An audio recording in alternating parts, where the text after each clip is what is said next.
નમસ્કાર વિદ્યાર્થી મિત્રો, શ્રી BBNPB હિરપરા કન્યા વિદ્યાલયમાં આપનું હાર્દિક સ્વાગત છે. આજે આપણે ધોરણ 11 સંસ્કૃત વિષયમાં પદ્ય 10 અનેકાર્થ સપ્તકમ જેના વિશે આપણે અભ્યાસ કરીશું. વિદ્યાર્થી મિત્રો, આપણે જોઈ ગયા હતા 10મા ચેપ્ટરની અંદર, એટલે કે 10મા કાવ્યની અંદર જે 1 થી 2 શ્લોક, એની પ્રસ્તાવના અને એનો અનુવાદ છે એ આપણે શીખી ગયા હતા કે જેની અંદર જે પુલ્લિંગ શબ્દો આવતા હતા, નપુંસકલિંગ આવતા હતા, એટલે કે લિંગ ભેદથી થતો અર્થભેદ. જે પુલ્લિંગ અને નપુંસકલિંગ એ લિંગ છે, તો લિંગ ભેદથી જે અર્થભેદ થાય છે એ શીખ્યા હતા પહેલા અને બીજા શ્લોકની અંદર. ત્રીજો શ્લોક છે, ત્રીજા શ્લોકની અંદર પણ એ જ વસ્તુ છે એ આપણે જોવા મળશે. જો નિરૂપણમ વિચાર અવલોકનમ નિદર્શને નિગરણમ ભોજને સ્યાત નિગરણ પુનર્ગલે. અહીંયા પહેલો જે નિરૂપણ શબ્દ આપેલો છે એ નિરૂપણ શબ્દ વિચારવું, બીજો શબ્દ આપેલો છે અવલોકન. આ વિચારવું અને અવલોકન એ નિરૂપણ શબ્દના અર્થ છે. ત્યાર પછી આપેલો છે નિદર્શન. જો નિદર્શન એ નિદર્શન છે એટલે કે નિશ્ચિત રૂપે જોવું. નિશ્ચિત રૂપે જોવું એટલે શું થશે કે દેખાડવું. નિરૂપણ શબ્દ છે એ વિચારવું, અવલોકન, જોવું, તપાસવું એના અર્થમાં, અને નિદર્શન આ નિદર્શન શબ્દ છે એ નિશ્ચિત રૂપે જોવું, દેખાડવું એવા અર્થની અંદર છે. બીજી લીટીનો પહેલો શબ્દ છે આ નિગરણ શબ્દ છે, પુલ્લિંગ નપુંસકલિંગ છે. એ શબ્દ છે એ ભોજનના અર્થની અંદર છે. ત્યાર પછી નિગરણ એ શબ્દ છે પુલ્લિંગના અર્થમાં છે કે જેનો અર્થ થાય છે ગળું. અહીંયા નપુંસકલિંગ અને પુલ્લિંગ બંને શબ્દો, જો શબ્દો સરખા જ છે, પરંતુ જ્યારે નપુંસકલિંગ છે શબ્દ નિગરણમ એટલે એનો અર્થ થાય છે ભોજન, અને નિગરણ એનો શબ્દ અર્થ થાય છે ગળા અથવા કંઠના અર્થમાં. આમ લિંગભેદથી જે અર્થભેદ થાય છે એ આપણે અહીંયા સમજાવવામાં આવ્યું છે. સંસ્કૃત ભાષામાં ક્યારેક લિંગનું પરિવર્તન થતાં અર્થમાં પણ પરિવર્તન થઈ જાય છે. આનો આશય એ છે કે શબ્દને લિંગ પરિવર્તિત કરીને બે જુદા જુદા પદાર્થોની સંજ્ઞા માટે ઉપયોગ લેવામાં આવે છે. એટલે કે નિગરણ એ પુલ્લિંગ શબ્દ પુલ્લિંગની અર્થમાં, અને નિગરણમ આ શબ્દ નિગરણમ એ નપુંસકલિંગ માટે વપરાય છે, એટલે કે ભોજનના અર્થની અંદર વપરાય છે. ત્યાર પછી આપણે ચોથો શ્લોક જોઈએ.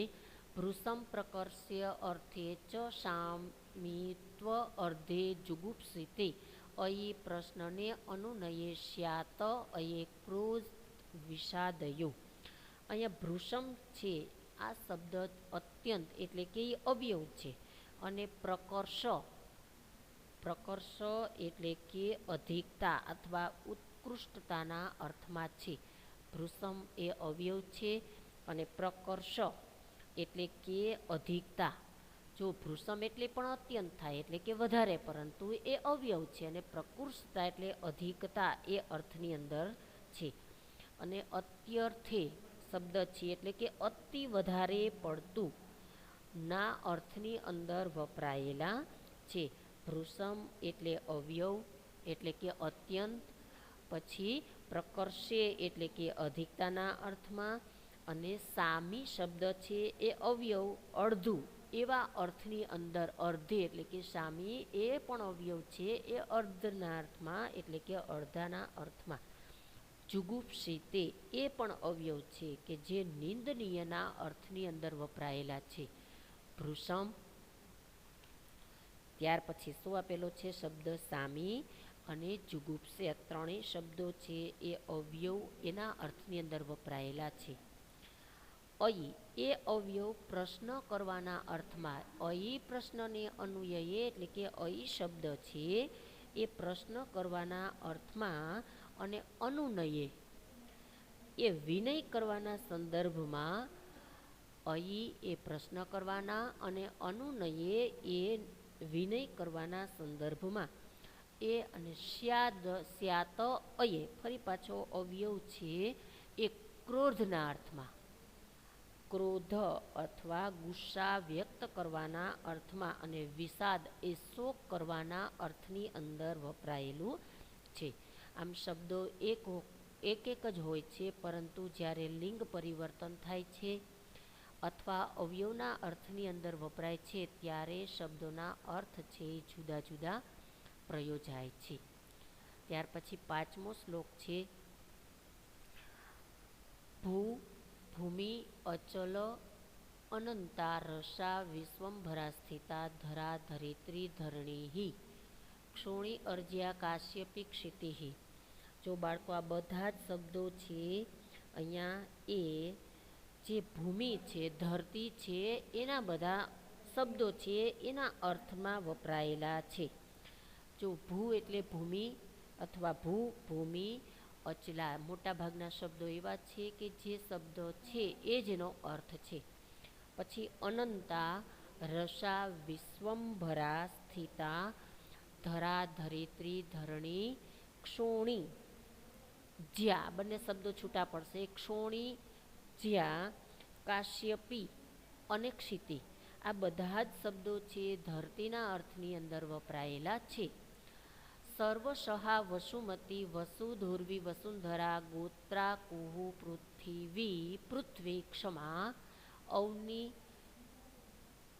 અહીંયા શબ્દ પડશે છૂટો, અવની પછી મેદની મહી, આ બધા પણ પૃથ્વી માટે જ વપરાયેલા છે. સર્વસહા વસુમતી વસુધુર્વી, ધોરવી એટલે ગોત્રા, વસુંધરા,